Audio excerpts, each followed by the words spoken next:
Start camera rolling sir. നമ്മുടെ മുമ്പിലിരിക്കുന്നത് രണ്ട് മഹത് വ്യക്തികളാണ്. കുഴപ്പമില്ല, പോട്ടെ. അതെന്താ ആവാം, അങ്ങനെയും പറയാം വേണമെങ്കിൽ. അല്ല, മഹത് വ്യക്തികളായേക്കാം ഭാവി, ആകാൻ ചാൻസ് ഉള്ള മഹത് വ്യക്തികളാകാൻ ചാൻസ് ഉള്ള യങ് ബോയ്സ് ആണ്. രണ്ട് പിഞ്ച് പൈതങ്ങളാണ്. നമ്മളുടെ കട്ട് കാണിക്കുമ്പോ രണ്ടണ്ണന്മാര് വാ വാ ഇരിക്കേ.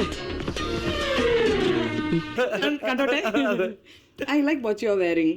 അല്ല, ചെറിയ മുത്തുമണിയൊക്കെ ഉണ്ടല്ലോ. അതെ അതെ, ഇത് ബ്രാൻഡ്. ഇത് ഞങ്ങൾ തിരിച്ചു പറയണം എന്നായിരിക്കും.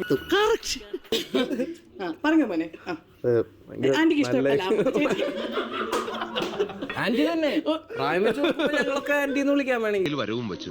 ഭവാനി തള്ളേ എന്നെ വലിയ കാര്യ. ഭവാനി തള്ളേ,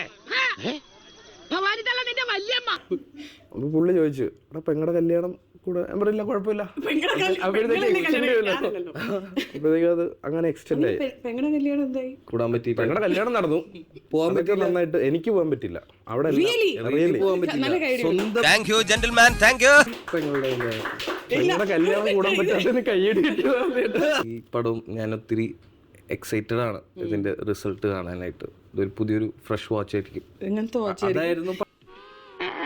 യു സ്റ്റാർട്ടഡ് യുവർ ശരിക്കും ഈ റീലൊക്കെ ചെയ്തിട്ട് ഒരാൾ പോപ്പുലറായി സിനിമയിലേക്ക് വരാന്ന് പറഞ്ഞാൽ ആ ട്രെൻഡ് തുടങ്ങിയത് ഇവരാണ്, നിങ്ങൾ 3 പേര്. ആ സമയത്ത് അങ്ങനെ അധികം പേര് ചെയ്തിട്ടില്ല. അപ്പം എങ്ങനെ ആവുന്നത്? ഞാൻ കുറെ റീൽ ഇട്ട്, എനിക്ക് ഇതൊരു ഓഫർ ഒന്നും വന്നില്ല. ശരിക്കും അതിൽ പറഞ്ഞതിൽ കഴിവുകൂടി വേണം. അപമാനിച്ചേ ഞാൻ പോയിക്കോട്ടെ. അപമാനത്തിന് തന്നെ അപമാനമാണ് നീ. അടുത്ത ക്വസ്റ്റ്യൻ. നസ്ലിൻ ഒരു ഏലിയൻ നസ്ലിന്റെ വീട്ടിലേക്ക് വരികയാണ്. നസ്ലിൻ എന്ത് ഫുഡായിരിക്കും ആ ഏലിയന് കൊടുക്കുക? എലിയനോട് ആദ്യം ചോദിക്കും, ചോറും മോരുകറിയും ഒക്കെ എന്താ.